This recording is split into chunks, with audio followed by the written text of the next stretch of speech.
Urology വിഭാഗത്തിൽ laser ചികിത്സ പോലുള്ള അത്യാധുനിക ചികിത്സാ രീതികൾ ഉപയോഗിച്ച് ചിലവ് കുറവിലും വേഗത്തിലും സുരക്ഷിതമായും സുഖപ്പെടുത്തുന്നു. ഓപ്പറേഷൻ കഴിഞ്ഞാൽ അന്ന് തന്നെ നിങ്ങൾക്ക് വീട്ടിൽ പോകാം. മിംസ് ഹോസ്പിറ്റൽ, വണ്ടൂർ. പാലുണ്ട മുണ്ടേരി റോഡിൽ മഴ തുടങ്ങിയതോടെയുണ്ടായ വെള്ളക്കെട്ട് നാട്ടുകാരുടെ നേതൃത്വത്തിൽ ഒഴിവാക്കി. നല്ലന്തണ്ണിക്കും സുൽത്താൻ പടിക്കും ഇടയിൽ പുതിയങ്ങാടിയിലാണ് യാത്രക്കാർക്കും നാട്ടുകാർക്കും ദുരിതം സൃഷ്ടിച്ച് വെള്ളം കെട്ടിക്കിടന്നിരുന്നത്.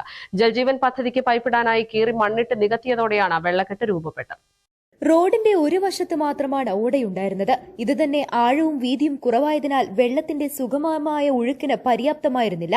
ഇതോടൊപ്പം ജൽജീവൻ പദ്ധതിക്ക് പൈപ്പിടുന്ന പ്രവൃത്തി കൂടി നടത്തിയതോടെ ഓടയും മണ്ണിടിഞ്ഞ് ഇല്ലാതായി. ഇതാണ് റോഡിലെ വെള്ളക്കെട്ടിന് കാരണമെന്ന് ചുങ്കത്ര ഗ്രാമപഞ്ചായത്ത് അംഗം ബൈജു നല്ലന്തണ്ണി പറഞ്ഞു.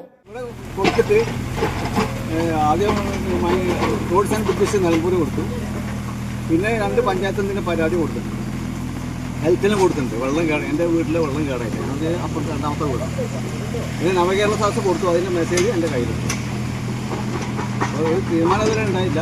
അവർ 2 പ്രാവശ്യം മെസ്സേജ് അയച്ചു. ഞങ്ങൾ അതിൻ്റെ നടപടി എടുക്കുന്നത്. വ്യാഴാഴ്ച രാവിലെയാണ് മണ്ണുമാന്തി യന്ത്രവും ടിപ്പർ ലോറിയും ഉപയോഗിച്ച് പ്രവൃത്തി ആരംഭിച്ചത്.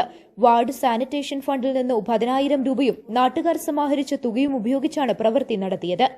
വെള്ളക്കെട്ട് കാരണം സമീപത്തെ വീടുകളിലെ കിണറുകളിൽ വെള്ളം മലിനമാകുന്നതായും പരാതിയുണ്ട്. ഇക്കാര്യങ്ങളെല്ലാം കാണിച്ച് നവകേരള സദസ്സ്, പൊതുമരാമത്ത്, റോഡ്സ് ആൻഡ് പാലങ്ങൾ വിഭാഗം, ആരോഗ്യവകുപ്പ്, എടക്കര, ചുങ്കത്ര ഗ്രാമപഞ്ചായത്തുകൾ എന്നിവർക്ക് പരാതി നൽകിയിരുന്നുവെങ്കിലും പ്രശ്നപരിഹാരം ഉണ്ടായിട്ടില്ലെന്ന് സമീപവാസി പറഞ്ഞു.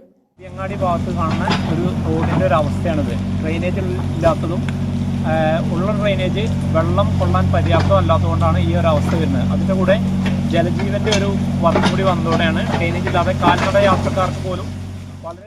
News bureau, Edakkara. സ്വന്തം ഹൈസ്പീഡ് ഇന്റർനെറ്റ്, നമ്മുടെ സ്വന്തം ഇന്റർനെറ്റ്.